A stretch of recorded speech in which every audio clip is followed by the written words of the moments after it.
God.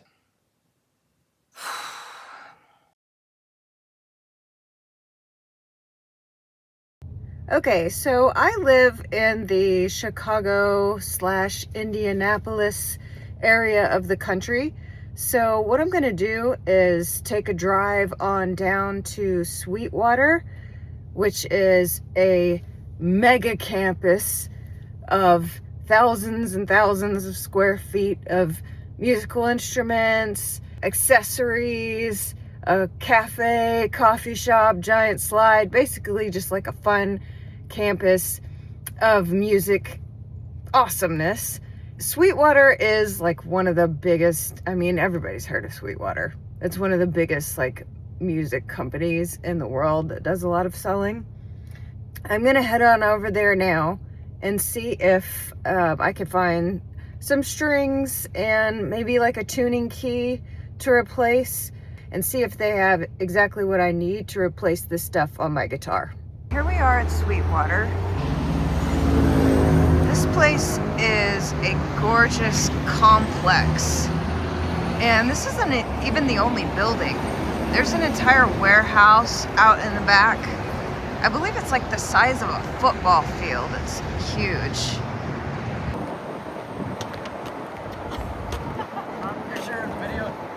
You like what you got? I love it. It's amazing. Awesome. Oh man, I love it here.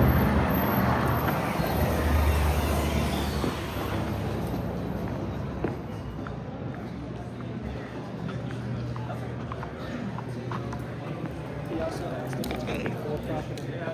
How's it going? Good, how are you? Good. Oh, thank you. Thanks. All right, I gotta do a short little tour of this place. I'm just gonna go around the room. I'm not gonna do a deep dive, but I freaking love it here, so let's do it. It is. And all we're battling is computers.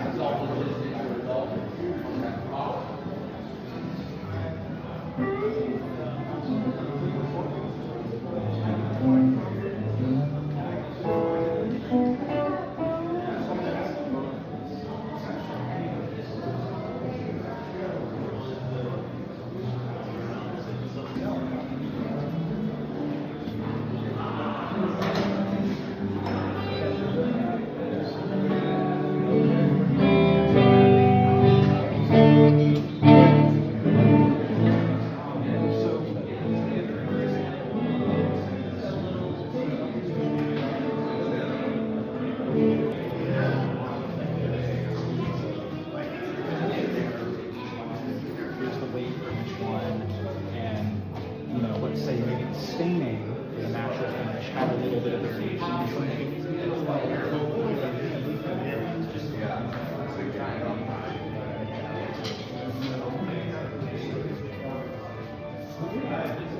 Let's go check out this wall of strings here on the right. Banjo strings, ukuleles. They're the acoustic guitar strings right here I need to take a look at. And then as it goes down, it's got electric strings and bass. So there's a wide variety of options here. I'm gonna peruse this section and see. I got some ideas from my sales engineer. He suggested that I try a different brand. Apparently these phosphor bronze strings, Thadieus were the first people that made them, and they, God, I think they like have the same strings since they were first made, like back in the 70s.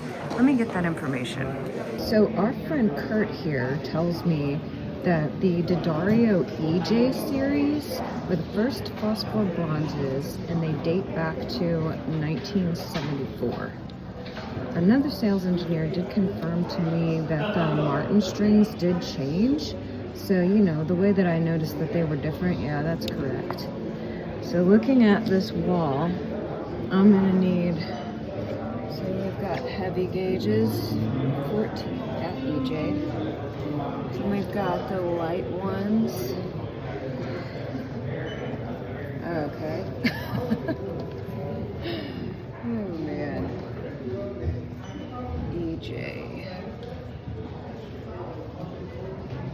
here's some. So this is what I was looking at before in terms of the inner core of these strings. This one says that they're wrapped around steel.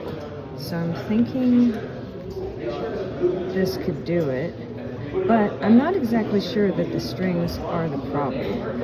I'm thinking it's actually its tuning key, so I'm going to look and see if I can find one of those. Ooh, okay. This could be our section.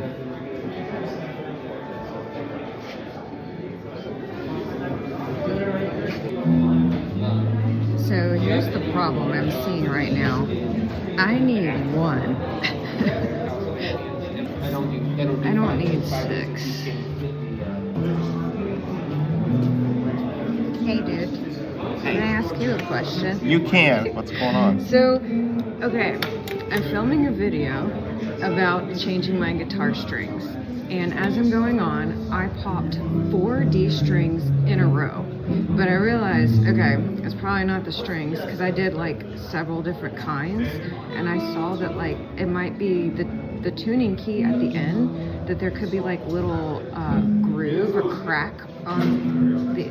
Have you seen that happen, I guess is the first question. We have seen that happen. Typically older guitars, and forgive me, cheaper guitars sometimes, or the more, and I'm not to downplay whatever it is you have, yeah. But if they're plastic or of a plastic sort of material, a lot of times they kind of disintegrate, or they crack, fall apart, and that is the peg portion of them, you know, the part you would turn. It looks like it does have a groove. So then my next thought is, I just want to replace that one tuning key, but I mean, is there just one? Like, can I just get one? Or are they in packs? They're usually sold as a whole set, yeah. Okay. And also keep in mind, if one went, All of them are you know, there's a good chance of that. Now I'm telling you this without looking at it, you know. Yeah. So sight unseen, I'm assuming a lot. It may not even be the case for what you have, you know what I mean? It's a good opportunity to, you know, if you're in the market for another guitar to upgrade, I don't know. And if that's not an option, maybe really do a deep dive on tuning keys, because there's all kinds. So that was a good experience. We've learned the tuning keys really come in packs.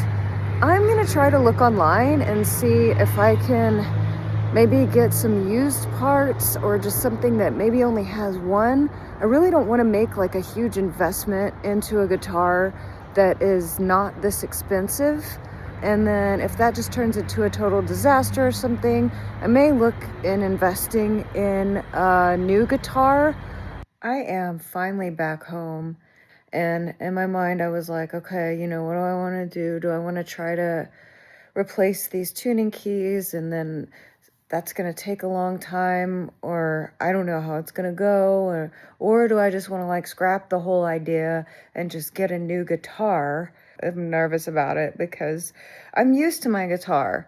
Like, even though it's like when I had this crappy older car, it's like, it's not, you know, that it's particularly a great guitar. It's that it's my guitar, and I understand how it works, and I know exactly what I need to bend and press on, and like the pressure and everything with it. And also, I love it. I love my guitar. I have touched it so many times. All of my energy has absorbed into that instrument, and I feel that, you know, that also creates a bond and resonance if you're into that sort of thing. However, okay, you know, they say when you're presented with, it's an old sales trick that they do, option A or option B, which one would you like? There's always an option C. And my option C is, why can't I do both? Why can't I do both? So that's what I'm going to do. I'm going to get a new guitar. I'm going to go down there and do a search for a new guitar, and I'm going to order some tuning keys and see if I can get this older, cheaper guitar to work as well. Because, I mean, it's about time. That's the decision. Hi, Mom.